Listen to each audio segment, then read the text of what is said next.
पिछले कुछ दिनों में कई सारे सवाल मेरे ऊपर उठाए गए हैं और मेरे ऊपर उठाए गए सारे सवालों का जवाब देने के लिए ही मैं ये वीडियो कर रहा हूँ। बहुत सारे सवालों के जवाब आपको इसमें मिलने वाले हैं।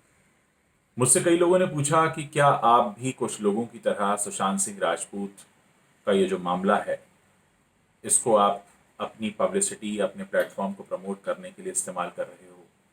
कुछ लोगों ने कहा कि तुम जर्नलिस्ट हो, तटस्थ रहो, ओपिनियनेटेड क्यों बन रहे हो, आवाज क्यों बन रहे हो, व्यूज क्यों दे रहे हो, सच पर सवाल क्यों उठा रहे हो, सच के लिए सवाल क्यों उठा रहे हो। और उन सारे सवालों का जवाब देने के लिए ही मैं ये वीडियो कर रहा हूँ। जो लोग मुझे बहुत समय से व्हाट्सएप पर तरह तरह के मैसेजेस भेज रहे हैं, वो सब इसको पूरा अंत तक देखें ताकि उनके सारे कन्फ्यूजन दूर हो जाए। पहली बात तो यह है कि उज्जवल त्रिवेदी पेज जो फेसबुक पर है वो कुछ महीने पुराना है और उसका मकसद ये नहीं था कि वो सिर्फ किसी एक मामले को लेकर उस पर बात होगी। यूट्यूब चैनल की अगर आप बात करें तो यूट्यूब चैनल भी 8-9 साल पुराना है, बीच में मैं एक्टिव नहीं था और उस पर भी मैं कुछ महीनों से एक्टिव हूँ। एक्टिव होने की वजह है कोरोना का लॉकडाउन। तो मुझे लगा कि कुछ बातें हैं जो मुझे शेयर करनी चाहिए। मैंने बहुत पहले एक मुद्दा उठाया था, आप जाकर मेरे यूट्यूब चैनल और फेसबुक पेज पर देख सकते हैं। जब पाताल लोक नाम की वेब सीरीज आई थी, उसमें दो आरोप लगे थे। पहला आरोप तो ये था कि उसमें कास्टिंग डायरेक्टर्स को बतौर एक्टर काम दे दिया गया था और बहुत सारे एक्टर्स ने मुझे अप्रोच किया कि सर ये गलत हो रहा है और हम आवाज़ उठाना चाहते हैं। और मुझे लगा कि हाँ, ये एक ऐसा मुद्दा है जिस पर हमें बात करनी चाहिए और मैंने उस पर बात की। I was the first journalist, mark my words, I was the first journalist to raise that issue. इसी शो से जुड़ा एक और मुद्दा था, उसमें गालियों का प्रयोग किया गया था और नेपाली शब्द के साथ एक गाली का इस्तेमाल किया गया था।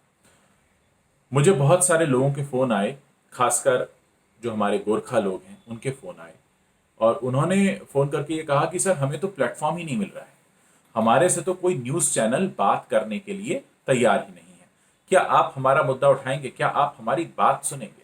मुझे लगा लोकतंत्र है और लोकतंत्र में अगर किसी को बात करने के लिए प्लेटफॉर्म नहीं मिल रहा है तो इससे शर्मनाक बात और कोई नहीं हो सकती। इसलिए मैंने अपना प्लेटफॉर्म उन्हें प्रोवाइड कराया। आप जाकर देखिए कितने अच्छे से सारे गोरखास ने अपनी बात रखी, अपनी शिकायत दर्ज कराई कि जो जो उनको बातें थी, आप उस वीडियो में जाकर देख सकते हैं।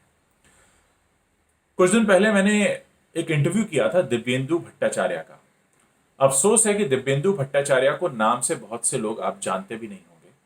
बहुत कमाल के एक्टर हैं। हाल ही में उनकी एक वेब सीरीज आई है अनदेखी, उसमें उन्होंने रोल किया है डीएसपी घोष का।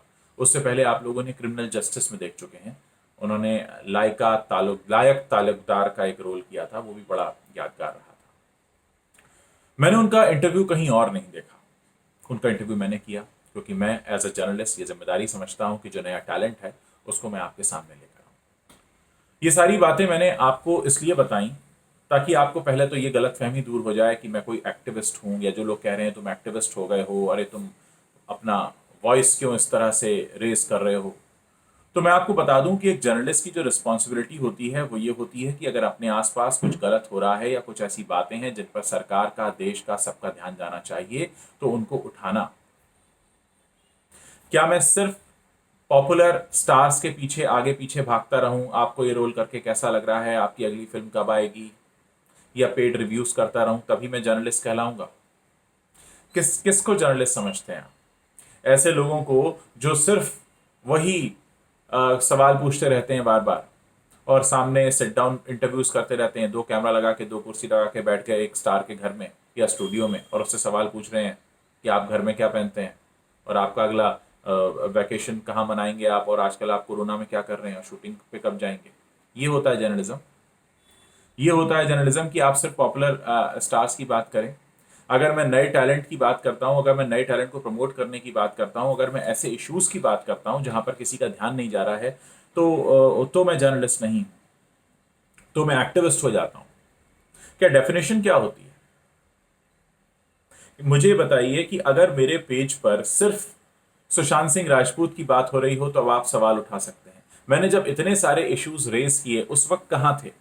उस वक्त कहाँ थे जब मैंने बॉलीवुड का एक बहुत बड़ा इशू रेज किया था, जिसमें मैंने बताया था कि जितने भी फ्रीलांसर हैं, मैं आपको फिर से बता दूं, बॉलीवुड की इंडस्ट्री में 90% लोग फ्रीलांसर्स होते हैं, और इन फ्रीलांसर्स का पेमेंट 3 महीने, 6 महीने, 8 महीने, 9 महीने बाद मिलता है। ये लोग कितना परेशान थे, कोरोना की वजह से शूटिंग भी नहीं हो रही थी और पेमेंट्स भी नहीं हो रहे थे। I was the first one to raise that issue. ये सारी बातें आपको इसलिए बताना और जानना जरूरी है कि जो लोग ये कह रहे हैं कि मैं इस मुद्दे को किसी तरह भुनाने की कोशिश कर रहा हूं, जी नहीं। आप लोगों को पता है, मुझसे कुछ लोगों ने कहा कि आप इस मुद्दे को नेपोटिज्म से जोड़ रहे हैं, जी नहीं। I was the first one to report nepometer. जी हाँ, सुशांत सिंह राजपूत के निधन के 5-6 दिन बाद की बात है। उनके जीजा विशाल कीर्ति ने ट्विटर पर एक पोस्ट किया और उन्होंने नेपोमीटर नाम से एक हैंडल शुरू किया और एक वेबसाइट लॉन्च की। उनके भाई मयूरेश कृष्णा भी इसमें इन्वॉल्व हैं। तो उसको मैंने नोटिस किया और वहां से मैंने स्टोरी करनी शुरू की। ये मेरे दिमाग की उपज नहीं है, मैं आपको बता दूं। ये मेरे दिमाग की उपज नहीं है कि मैं क्योंकि लोग सब नेपोटिज्म पे बात कर रहे हैं तो मैं भी कर लेता हूं। मेरे पास, I was the first reporter, first journalist to talk about that nepometer. उसके बाद लोगों ने जाना, उसके बाद लोगों ने बात करना शुरू किया। आप अभी भी ट्विटर पर जाकर देख सकते हैं, नेपोमीटर मुझे फॉलो कर रहा है इसलिए क्योंकि मैंने ही उनको सबसे पहले नोटिस किया कि ये क्या हो रहा है। एक जर्नलिस्ट का काम जानते हैं क्या होता है? अब मैं आपको बताता हूं जर्नलिस्ट का काम क्या होता है। जर्नलिस्ट का काम होता है, अगर एक घटना होती है तो उसके बारे में जांच पड़ताल करना, 5 लोगों से बात करना, सब तरह के व्यूज कलेक्ट करना और फिर उस पर अपना एनालिसिस देना, ये होता है।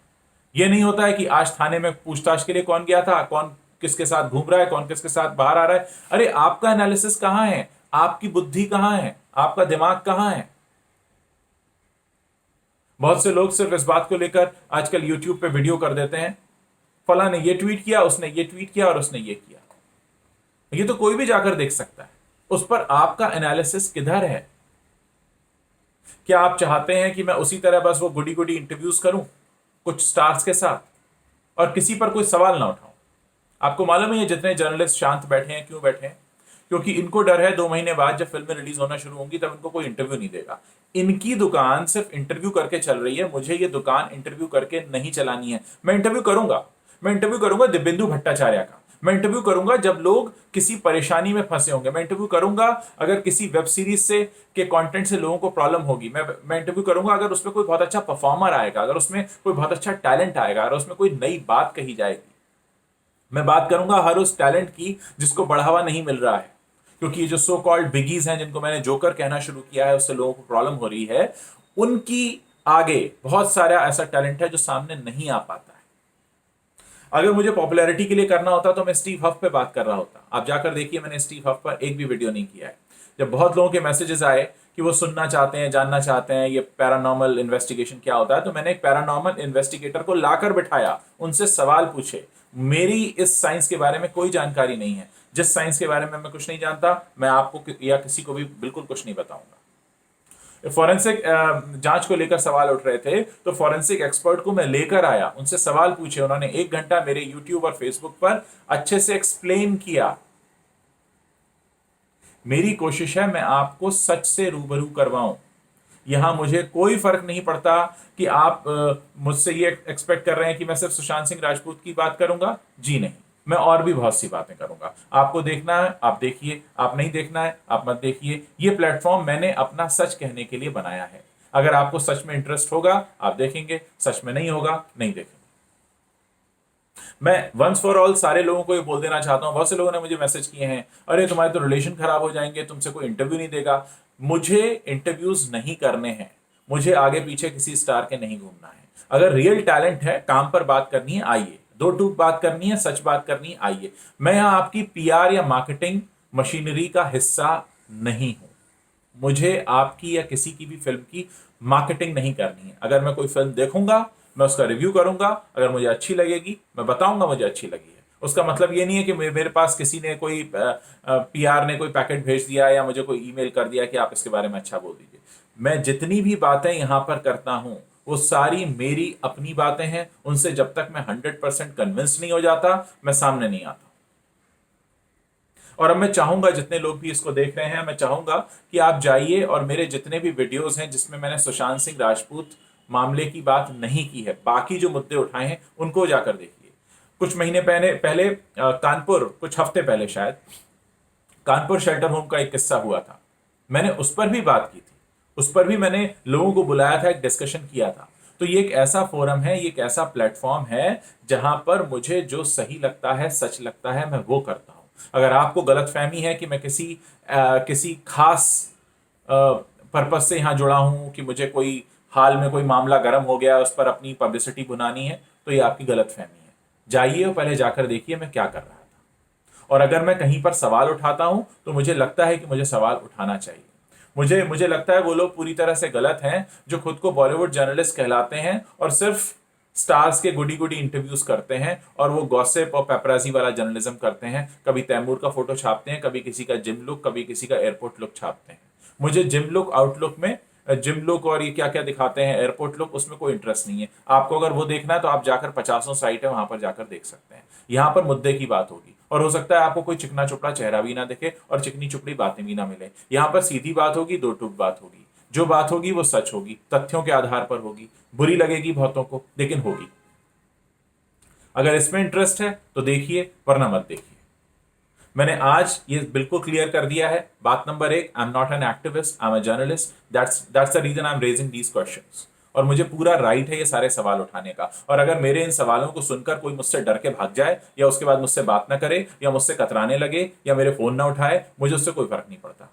मेरा जीवन किसी भी दूसरे के ऊपर डिपेंडेंट नहीं है कि फला मुझे इंटरव्यू देगा तब मेरा अगला यूट्यूब वीडियो बनेगा। मैं यहां अपनी बात करने आता हूं। अगर कोई मुद्दे हैं, अगर आपको लगता है वाकई कोई ऐसी बात है जो हमें उठानी चाहिए, आप मुझे बताइए, मुझ तक पहुंचाइए। मैं उससे जुड़े संबंधित लोगों को इकट्ठा करूंगा। हम एक पैनल बनाएंगे, बात करेंगे, डिस्कशन करेंगे, ताकि कोई सॉल्यूशन निकले। यहां पर मुझे कोई सनसनी नहीं फैलानी है, कोई सेंसेशनलिज्म मुझे नहीं करना है। मुझसे बहुत लोगों ने पूछा कि आपने रिपब्लिक टीवी की खबर पर क्यों ये पाकिस्तान वाली जो खबर आई है शाहरुख खान की, टोनी शाह और अनिल मसर्रत की, इसमें भी मेरा कोई पर्सनल एजेंडा नहीं है, और इसमें भी मैं मुद्दे से नहीं भटक रहा हूं। अगर हम सीबीआई जांच की मांग कर रहे हैं, और अगर हम साथ में ये देख रहे हैं कि बॉलीवुड चुप बैठा है इस मामले में, बिल्कुल कोई सामने आने को तैयार नहीं है, तो हम बिल्कुल उन पर सवाल उठाएंगे। क्या ऐसा हो सकता है कि मैं शाहरुख खान के बारे में तभी बात करूं जब उनकी अगली फिल्म आने वाली है? इसके अलावा मैं कोई बात ना करूं, भले वो किसी भी पाकिस्तानी के साथ जाकर अपना बिजनेस करते रहें, उस बारे में मुझे सवाल उठाने का कोई हक नहीं है। क्योंकि उस बारे में जैसे ही मैं सवाल उठाऊंगा तो मैं एक्टिविस्ट हो जाऊंगा, मेरी तुरंत ब्रांडिंग चेंज हो जाएगी। और जब तक मैं फिल्म की तारीफें करूंगा, रिव्यू करूंगा, मैं जर्नलिस्ट रहूंगा? जी नहीं, ऐसा नहीं है, ये आपकी गलतफहमी है। अगर अगर बॉलीवुड चुप है और उसकी चुप्पी के दौरान इस तरह के कनेक्शन भी सामने आते हैं, तो बिल्कुल उन पर बात होगी, हर चीज पर बात होगी, खुलकर बात होगी। मैं पहले ही कह रहा हूं, मुझे यहां पर सनसनी अगर फैलानी होती तो मैं अलग तरह से कर रहा होता। मुझे करनी है अपने यहां पर एक दिल की सच्ची बात। आपको समझ में आता है, आप सुनिए। आपको लगता है कि मैं ओपिनियनेटेड हो रहा हूं, या मैं किसी एजेंडे के साथ आया हूं, या मुझे, जी नहीं, ऐसा कुछ भी नहीं। मेरा एक ही एजेंडा है, और मेरा पेज और मेरा चैनल एक ही चीज को समर्पित है, एक ही चीज को डेडिकेटेड है, और वो है सच। जहां पे भी दिखेगा, जैसा भी दिखेगा, आपके सामने लाने की कोशिश होगी। इसके अलावा मैं किसी और भी चीज से बंधा हुआ नहीं हूं। अगर मैं किसी शो की या फिल्म की तारीफ कर रहा हूं, दैट मीन्स कि मुझे वो फिल्म पसंद आई और मैं आपके साथ शेयर कर रहा हूं, और मैं ये चाहूंगा कि नए टैलेंट को बढ़ावा मिले। अगर आप ऐसा कोई भी कंटेंट देखते हैं जिससे किसी नए टैलेंट को बढ़ावा मिल सकता है, नए टैलेंट को बढ़ावा देना कोई क्राइम नहीं है, मैं करता रहूंगा, और उम्मीद करूंगा कि आप भी करें। अगर मैंने ये बोला है कि जो बड़े बड़े ब्रांड्स हैं उनको इन सारे जोकर्स को नहीं साइन करना चाहिए, तो उसके पीछे भी मकसद साफ है। मकसद सिर्फ इतना सा है कि नए लोगों को मौका मिले। आई होप मेरे इस वीडियो से सब लोगों को अपने सारे जवाब मिल गए होंगे। प्लीज मुझे इस बारे में मैसेजेस भेजना बंद कर दीजिए। And thanks for watching this video.